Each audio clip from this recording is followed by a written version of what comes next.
We look, and here you see the all right, on the EU level and the world level what we were looking at the objectives and what we found out. Here we also look at these themes where we were focused on because they tend to be very general, these policies.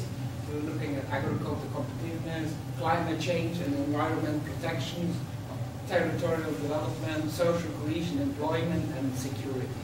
Just trying to see how are they talking about these issues. We did it very early in the project.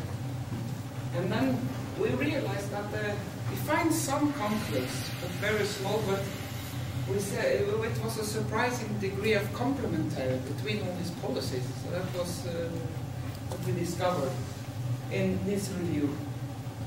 So, and then we thought, when we start, okay, what about national level, and then also into the case study, maybe it's a much more divergent against in this kind of policy position, so on these levels. So, and that we will show what we did find in the case studies. So, is that your yes, I'll start with all of this. So we had now a kind of overview of the existing policies and these four concepts Akkeli was explaining. And now the next step was to find a common language among us project partners. So because if I say rural, then an agronomist understands something completely different than sociologist. Sorry, sociologist. So why did we do this? So well, to be able to work in an interdisciplinary team, to make also the cases comparable. If we have a look on different countries and different cases, we have to have a common language to make them comparable afterwards. Very important. It's an EU project, so we have to communicate with policymakers. They have a completely different language than we have.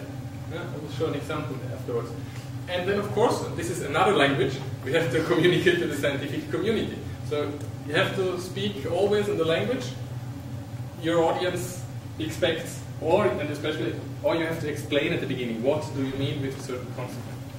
So I go quick through the four concepts. And I'll show you in two steps. I'll show where we started, then the key term, how we defined within the RUFUS, and what we added to the knowledge from the beginning. So policy integration always in the field of rural development. Yeah? It's addressed in terms of horizontal, vertical, and geographically. And there are different identities of integration. So from collaborations, agreements, of really contracts, I would say. So we define for ourselves, RUFUS understands policy integration as incorporating the combined effects of multiple dimensions of policies on rural development in all stages of policy making. So we had a very broad understanding of policy integration, I would say. We should maybe share what we mean horizontal policy integration. Vertical, you want to hear more of that? What do you mean exactly? So horizontal is like between sectors in one organization, and vertical is like between levels of like province to municipality, you know, and geographical is like between sort of administrative areas. Like thanks, yeah, I always forget it. Yeah, if you're so used to the concept. So what was, at the end, the update, what was the additional knowledge gain? So, for example, the effects of the extension of government. So there's an ongoing shift away from government to governance, so that we can, several authors, among others, Schucksmith, speak about disintegrated rural development. So where he says that it's so complicated to achieve this horizontal and vertical integration that it's easier if you start from a local point to achieve or to facilitate rural development. Then there was much more dimensions than just the vertical, horizontal, and geographical integration, policy integration. For example, the ethical dimension of policy integration. So policy integration for whom? Yeah, these aspects of gender, income.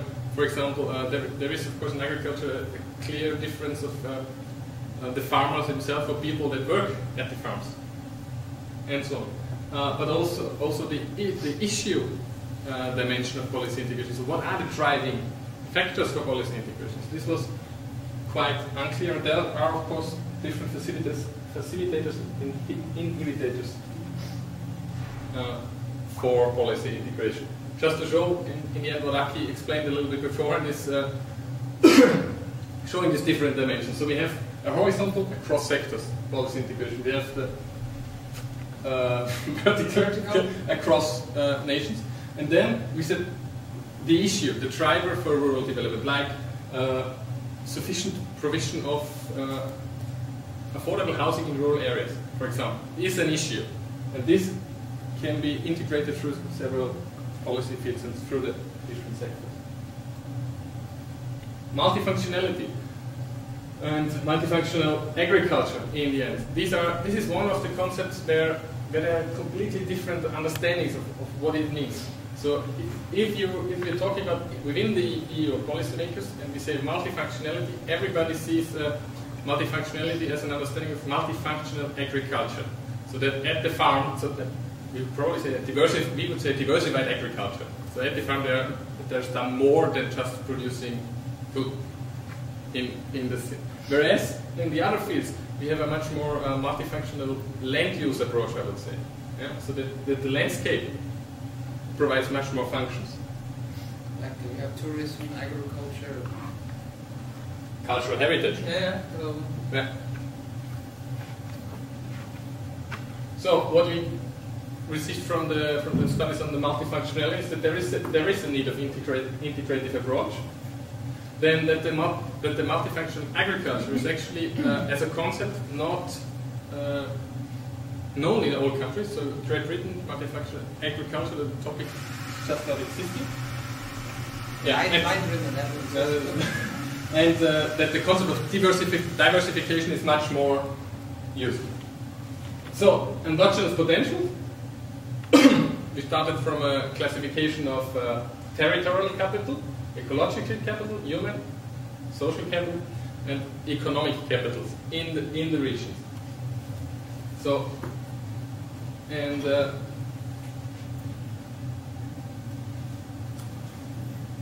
added in the end measures how to describe, how to measure this potential. And you say, okay, these potentials have a certain endogeneity, so they are unique and rooted in the place, in the region. The cultural heritage is the kind of measuring these endogenous potentials. They lead into a certain specific knowledges lead to novelty production. Sustainability can be a measure to measure endogenous potential, and also institutional arrangements, for example. So I think that's you're going on.